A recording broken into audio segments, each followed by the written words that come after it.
नमस्कार दोस्तों, स्वागत करता हूं आप सभी का आपके अपने YouTube channel study CBL classes में।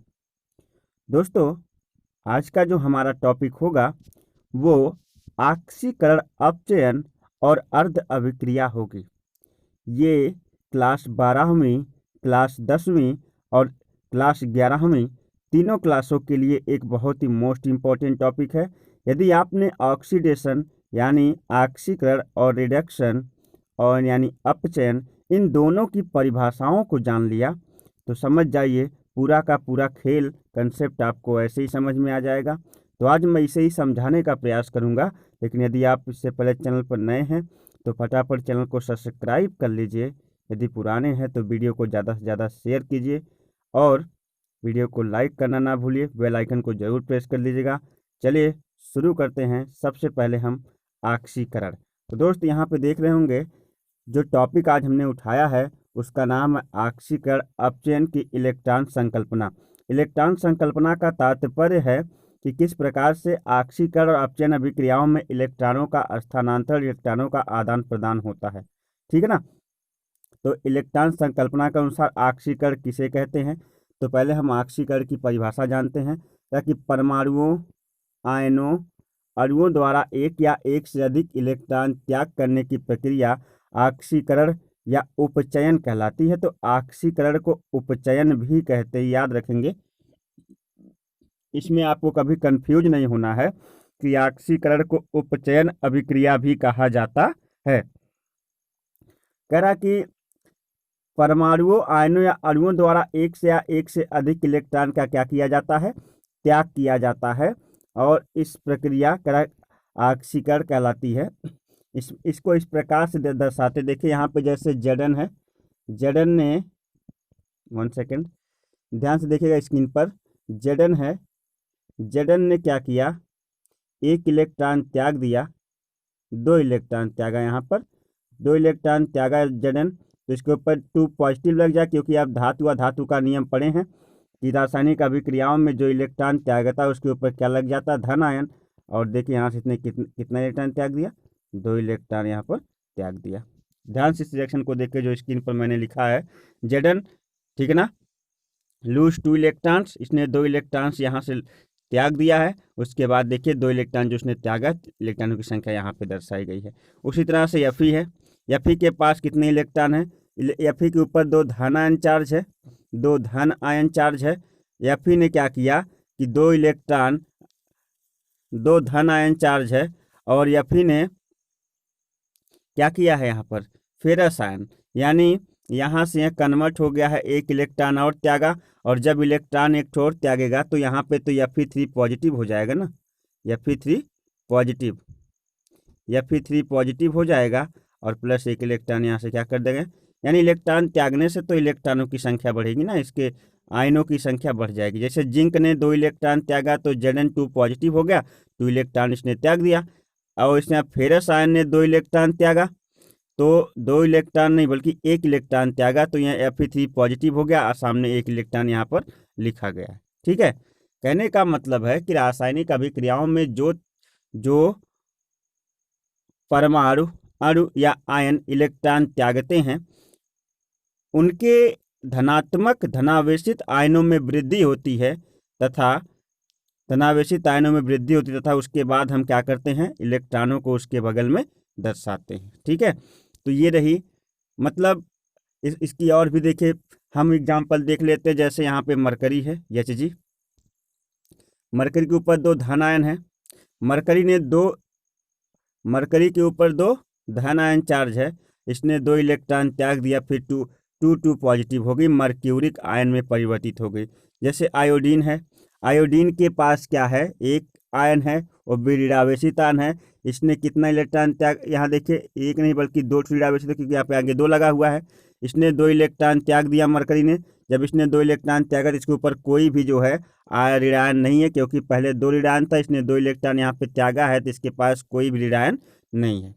ठीक है, उसमें ऑक्जिलेट आयन है, ऑक्जिलेट आयन के ऊपर 2 ऋणावेशित आयन था, इसने 2 इलेक्ट्रॉन त्यागा, तो देखिए 2 इलेक्ट्रॉन त्याग दिया, तो इसके ऊपर कार्बन डाइऑक्साइड में बदल गया, इसके पास कोई भी ऋणायन नहीं है।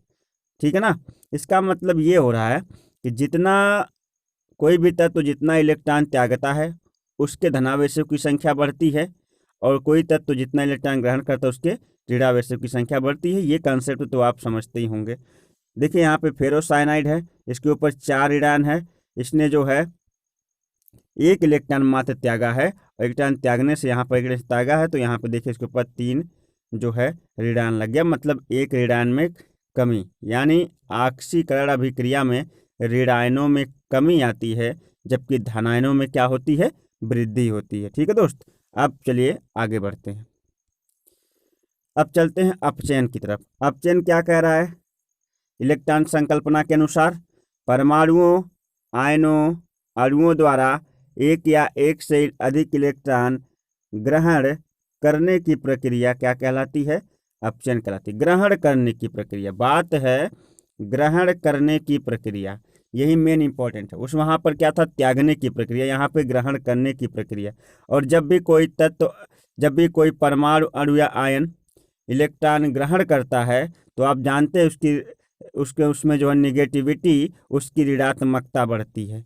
ठीक है ना, और उसके धनावेशित आयनों की संख्या में कमी आती है।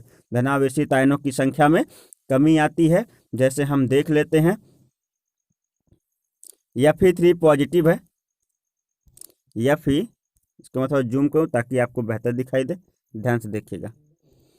Fe3 पॉजिटिव है, इसने 1 इलेक्ट्रॉन ग्रहण कर लिया। इलेक्ट्रॉन ग्रहण करने से कितना ग्रहण किया है? 1 इलेक्ट्रॉन।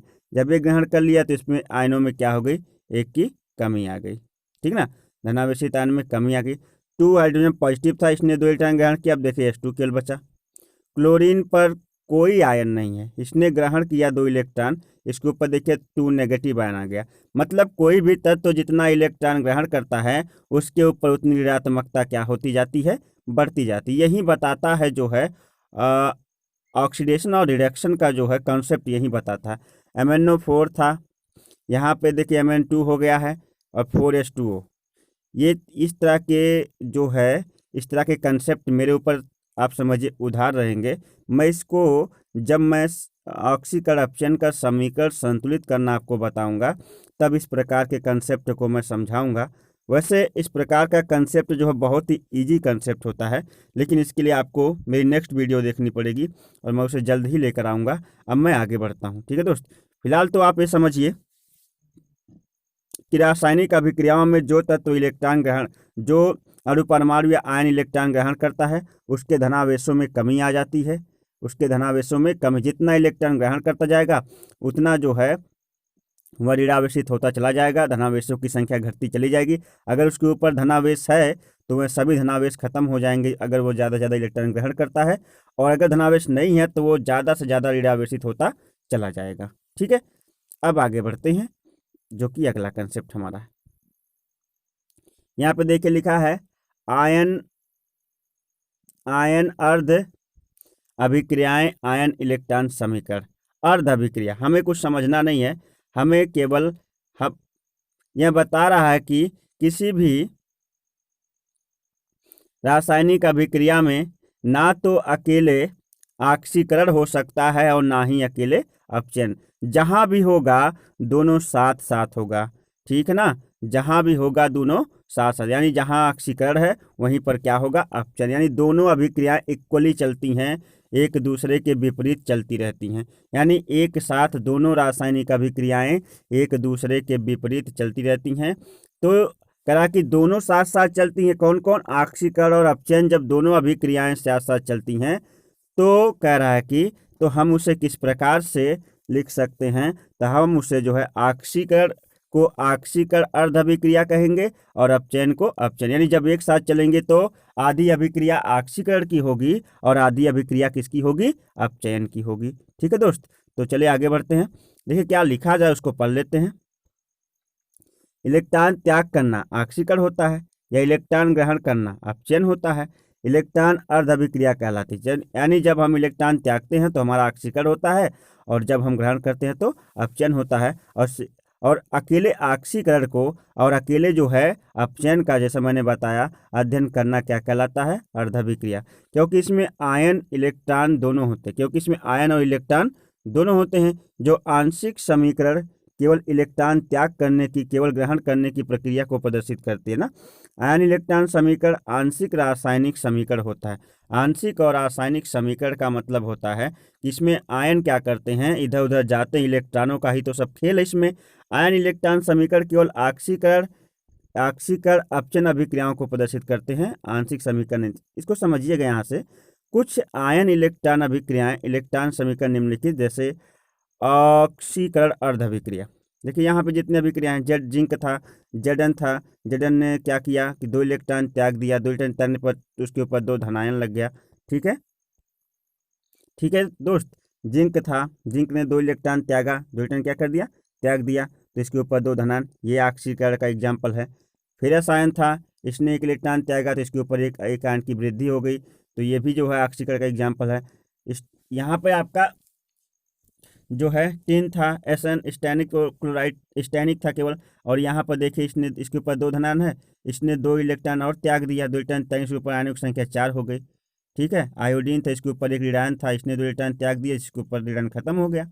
ये सारी अभिक्रियाएं जो है ऑक्सीकरण का एग्जाम्पल है। ठीक है ना, किसका, ऑक्सीकरण का, यानी ऑक्सीडेशन। और इसको हम कहेंगे ऑक्सीकरण अर्ध अभिक्रिया। क्या कहेंगे, ऑक्सीकरण अर्ध अभिक्रिया। देखिए यहाँ पर लिखा है ऑक्सीकरण अर्ध अभिक्रिया। इन सारी अभिक्रियाओं को हम एक साथ मिला के क्या कह सकते हैं, ऑक्सीकरण अर्ध अभिक्रिया कहेंगे। इसी प्रकार से अपचयन अर्ध अभिक्रिया भी होगा, जरा उसको भी देख लेते हैं।